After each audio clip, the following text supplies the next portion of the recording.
first thing I need to say is that we've been through a lot. We saw some pretty heavy destruction here in the county, but during that period I've also seen some of the most astounding acts of self-sacrifice and service. Some of the challenges that we faced with Helene were communications, water, the water system, the sewer system. We had a lot of different road issues during that period too, but they have also, for the most part, reopened.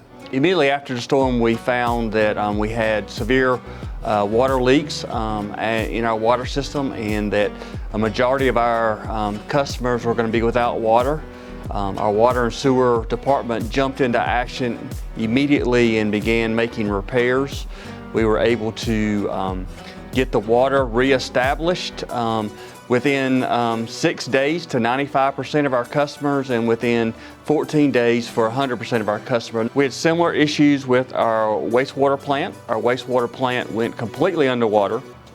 When we initially saw that, we thought we could be without a wastewater plant from 2 weeks to a month, which meant we could not treat the wastewater for our industrial customers. But thanks to the work of our staff and the Army Corps of Engineers, we were able to get the plant back up and running within 10 days and really be able to start treatment for our industry within 14 days. It was pretty immediate to see that this storm was different. As you came out of the house and you could see the level of devastation in our area, it was quick to see that this was a different storm. In response or preparation, if you will, for the storm or Helene that came, we did some preemptive work as we watched the weather. Certainly nobody expected to be as bad as it was, but you could see it was going to be much more significant than anything we've encountered in the past.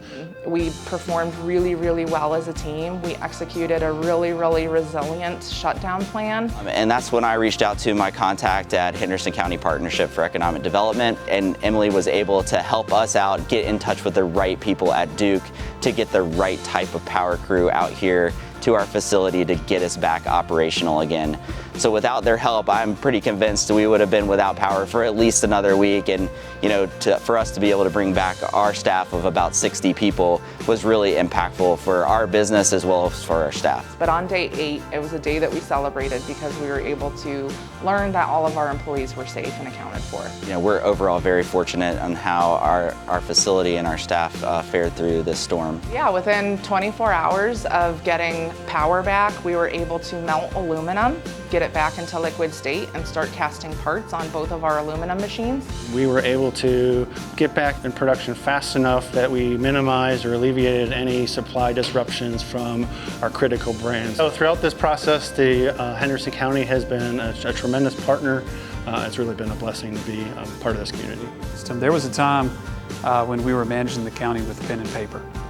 And I tell people all the time, it started out as a 1990s disaster and then turned into an 1890s disaster in a period of about 3 days. Really proud of our partnerships. The Partnership for Economic Development, we were having conversations on a regular basis to ensure that they could provide any resources that we may need to get the system back up and running. And we also wanted them to help us get information out to our local industry partners, let them know we were working to restore service so that they can begin their operations back as quickly and as safely as possible. But this is a resilient community, and folks here have gone back to work, and the business of their daily lives continue.